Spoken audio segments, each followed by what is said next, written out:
اس ملک کے اندر روایت چل پڑی ہے، اس ملک میں روایت چل پڑی ہے کہ آپ بدماش کو بدماش نہ کہیں، شریف کہیں۔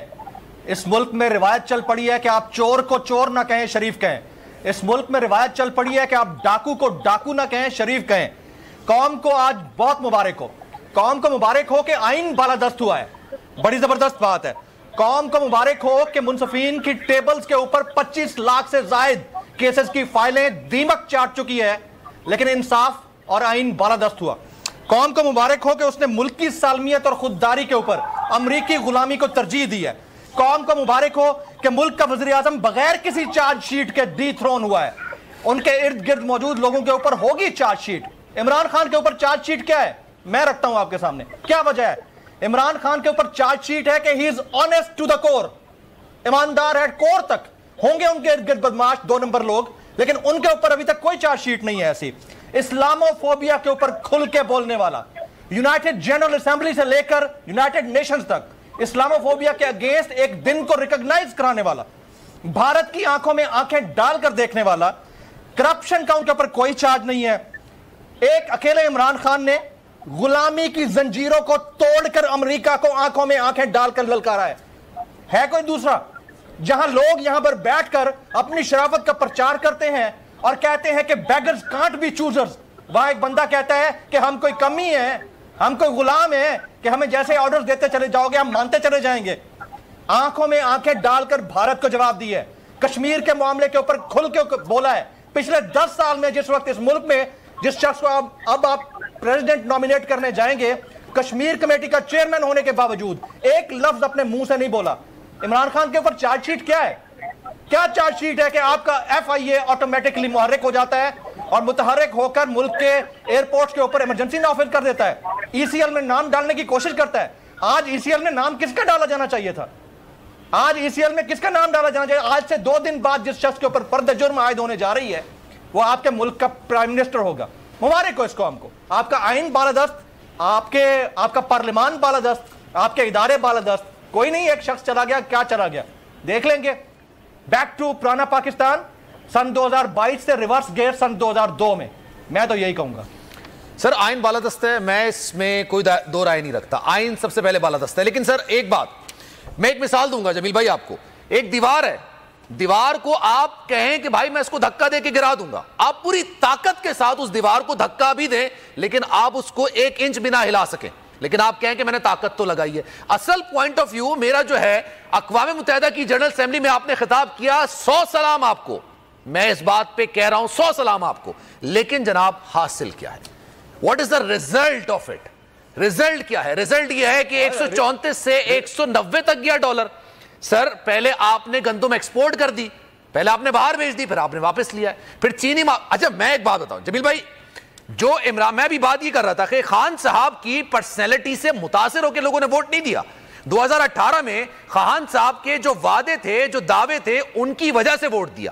انہوں نے کہا کہ جو چور ڈکیت جو خان صاحب کہتے ہیں اس سے پیسے نکلوائیں گے۔ سر کتنے نکلے؟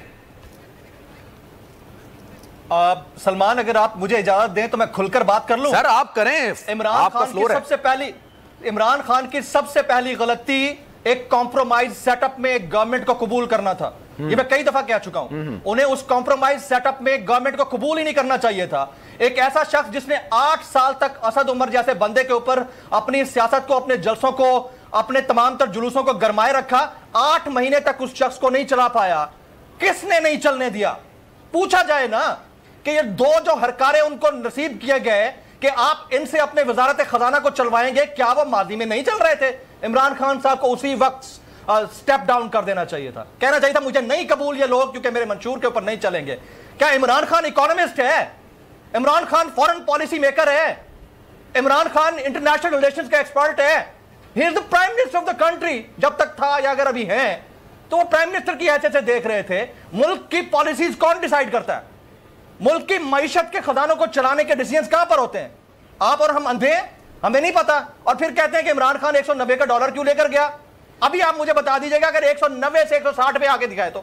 اسحاق ڈار صاحب سے کسی نے پوچھا کہ آپ کتنا میکسیمم نیچے لا سکتے ہیں، جب ڈالر 155 کا تھا انہوں نے کہا 145 سے نیچے نہیں لا سکتا، گلوبل ایک پرابلم ہے, پوری دنیا کے اندر ایک ایشو ہے. میں کہتا ہوں کہ خان صاحب نے اس ملک کو معاشی کرائسس کے اندر جھونکا ہے, ان کی غلطی تھی, ان کو یہ والا سیٹ اپ ایکسیپٹ ہی نہیں کرنا چاہیے تھا, ان کی غلطی تھی. بٹ آپ ان کی اچھائیوں کے اوپر ان کی برائیوں کو سپرسیڈ نہیں ہوتا ہوا دیکھ سکتے. میں آپ کو صاف کہہ رہا ہوں, اس ملک کے اندر لیڈرز میں اگر کوئی واحد آنیسٹ بندہ گزرا ہے جو میرے up till my understanding that is Mr. Imran Khan.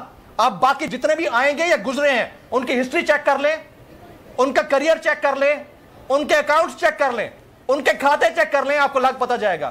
تو چارج شیٹ کیا ہے ان کو ہٹانے کی؟ کیا کہ 172 کا نمبر پورا نہیں کر سکا؟ آپ نے دیے کب تھے 172 عمران خان کے ہاتھ میں؟ آپ نے کب اس کو سمپل میجورٹی دی تھی؟ آپ نے کب اس کو 2/3 میجورٹی دی تھی؟ جب یہ تھی نہیں, اس کے باوجود وہ قوانین پاس کروا رہا ہے. وہی شخص سینٹ کے انتخابات کے اوپر کہہ رہا تھا شو آف ہینڈ سے کرے تاکہ دودھ کا دودھ اور پانی کا پانی ہو جائے. کس نے سب سے پہلے اس کو روکا تھا کہ شو آف ہینڈ سے نہیں ہوگا؟ کس نے سب سے پہلے پریزیڈنشل ریفرنس کے اوپر تشریح مانگی تھی کہ 63 کے اوپر ہم کریں تو کیا کریں؟ آج آپ اور ہم آئین اور قانون کی بالادستی کی بات کرتے ہیں. میں کہتا ہوں 2.5 لاکھ فائلز آج بھی عدلیہ میں زیر التوا ہیں, ان کے کیسز دیمک چاٹ رہی ہے ان کو. ایک نسل سے دوسری نسل تک خاندان پہنچ جاتا ہے, کیسز کے اوپر کوئی فیصلہ نہیں ہوتا. آپ اور ہم بات کر سکتے ہیں اس کے اوپر, کیسز کے اوپر فیصلہ نہیں ہوتا. ہمارے ایک ٹی وی چینل کا اینکر مرید عباس, اس کی بیوی کو, بیوہ کو, بیچاری کو 1.5 سال تک فرد جرم عائد ہونے کا انتظار کرنا پڑا, یعنی کیس سننے کے قابل 1.5 سال تک نہیں بنایا گیا. اس سے بڑا ظلم ہوگا اس ملک کے اندر؟ ریفارمز کی بات کرتے ہیں اور بھائی آپ نے اس کے ہاتھ پاؤں باندھ کر اس کو سوئمنگ پول میں ڈال دیا اور آپ کہتے ہیں کہ تم تیر کے دکھا دو. میں کہتا ہوں کمپرومائز سیٹ اپ کو قبول نہیں کرنا چاہیے تھا, لیکن اس بندے سے آپ ایکسپیکٹ کیا کرتے ہیں؟ کل شہباز شریف صاحب نے دیگر 3 بڑے لیڈران کے ساتھ پریس کانفرنس کرتے ہوئے کیا کہا؟ کہتے ہیں 40 سال تک ہمارے پاس حکمرانی رہی ہے, ہم قوم سے ایک اور موقع مانگتے ہیں, ہم قوم کے مسائل کا حل ڈھونڈ لیں گے. اور بھائی تم سے 40 سال تک قوم کے مسئلوں کا حل نہیں ڈھونڈا گیا, ایک اور موقع لے کر تم ڈھونڈ لو گے, اور جو 3 سال 3.5 سال کے لیے آیا اس سے تم دودھ اور شہد کی نہریں بہلوانا چاہتے ہو؟ یہ کیسے ہو سکتا ہے؟ تو ہمیں بڑا ریئلٹی چاہیے. میں کہتا ہوں خان صاحب پہ کرٹیسزم جتنا میں نے کھل کے کیا ہے, ٹویٹر آپ میری ٹائم لائن چیک کر لیں, ان ریٹس کے بڑھنے کے اوپر, معاشی معاملات کے اوپر, اور شہد کی نہریں, کوئی نہیں چاہ رہا, تعریف بنتی ہے وہاں تعریف آپ کو کرنی چاہیے. کوئی نہیں چاہ رہا تھا کہ خان صاحب دودھ اور شہد کی نہریں بہائے. یہ خان صاحب خود کہتے تھے کہ میرے پاس 100 دن کا پلان ہے. سب سے بڑے اس وقت جو میں ایک بات کہتا ہوں نارملی کہ جو